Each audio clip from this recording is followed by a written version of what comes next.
লোকটি নেহাত বেকার ছিল। তার কোনো কাজ ছিল না, কেবল শখ ছিল নানা রকমের। ছোট ছোট কাঠের চৌকোয় মাটি ঢেলে তার উপরে সে ছোট ছোট ঝিনুক সাজাতো।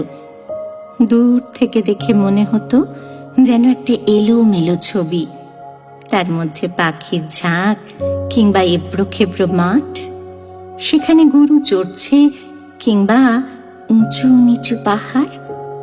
তার গা দিয়ে ওটা বুঝি ঝর্ণা হবে কিংবা পায়ে চলা পথ।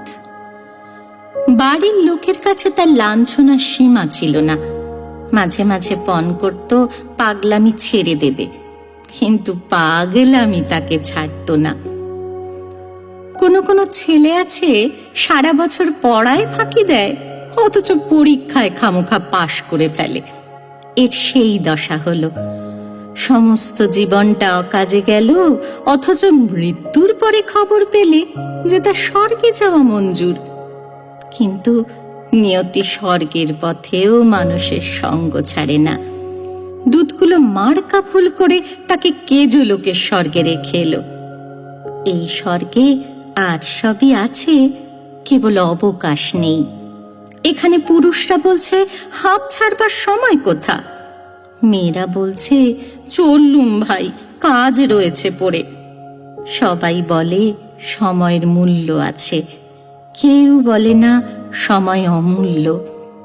আর তো পারা যায় না বলে সবাই আক্ষেপ করে আর ভারী খুশি হয়।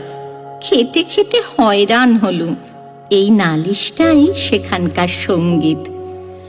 এ বেচারা কোথাও ফাঁক পায় না, কোথাও খাপ খায় না। রাস্তায় অন্যমনস্ক হয়ে চলে, তাতে ব্যস্ত লোকের পথ আটক করে। চাদরটি পেতে যেখানে আরাম করে বসতে চায়, শুনতে পায় সেখানেই ফসলের ক্ষেত, বীজ পোতা হয়ে গেছে। কেবলই উঠে যেতে হয়, সরে যেতে হয়। ভারী এক ব্যস্ত মেয়ে স্বর্গের উৎস থেকে রোজ জল নিতে আসে। পথের উপর দিয়ে সে চলে যায় যেন সেতারের দ্রুত তালের গতির মতো। তাড়াতাড়ি সে এলো, খোঁপা বেঁধে নিয়েছে। তবু দু চারটে দুরন্ত অলোক কপালের উপর ঝুঁকে পড়ে তার চোখের কালো তারা দেখবে বলে উকি মারছে।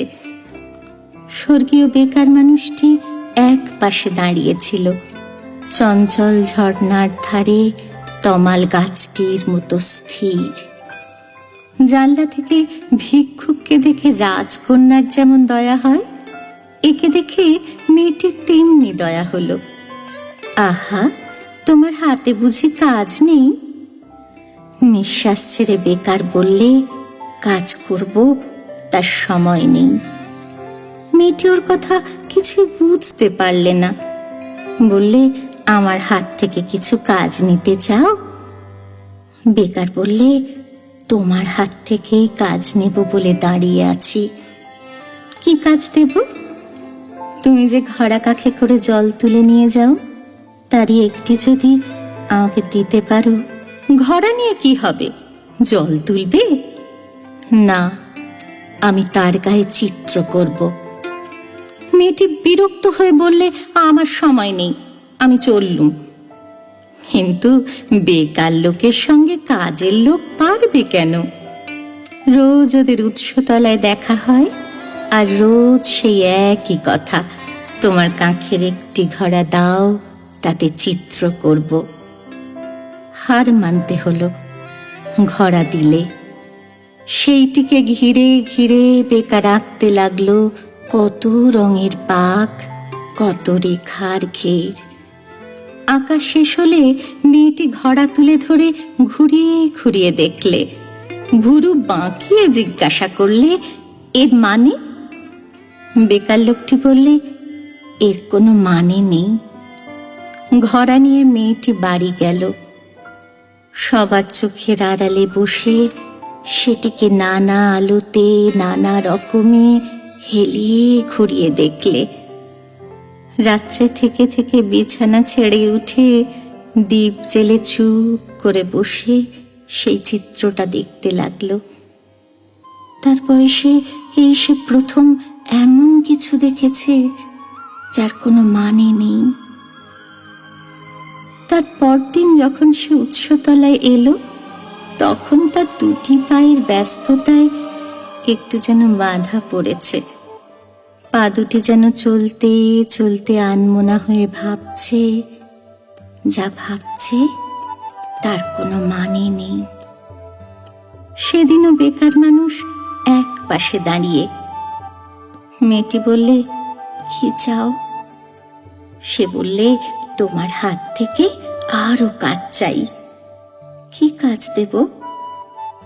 যদি রাজি হও, রঙিন সুতো বুনে বুনে তোমার বেনি বাঁধবার দড়ি তৈরি করে দেব। কি হবে? কিছুই হবে না। নানা রঙের নানা কাজ করা দড়ি তৈরি হলো। এখন থেকে আয়না হাতে নিয়ে বেনি বাঁধতে মেয়ের অনেক সময় লাগে। কাজ পড়ে থাকে, বেলা বয়ে যায়।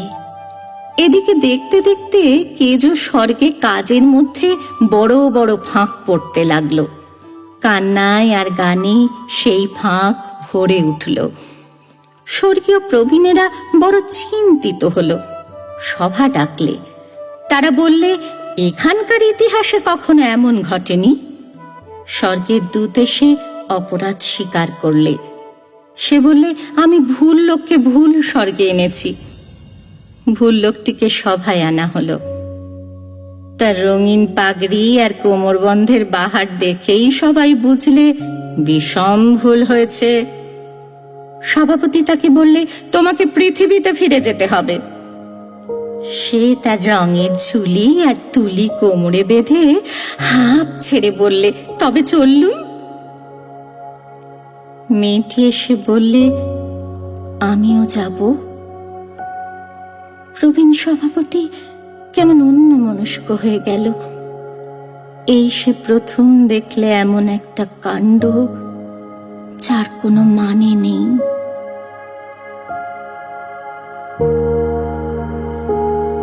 ভুল স্বর্গ। কবিগুরু রবীন্দ্রনাথ ঠাকুরের এই কবিতা আমরা শুনে নিলাম আবৃত্তিকার শ্রীমতী সাগরিকা কর চৌধুরীর কণ্ঠে। কেমন লাগলো জানাতে ভুলবেন না। অপেক্ষায় থাকলাম আমরা সবাই, শুধুমাত্র ইচ্ছে ডানায়।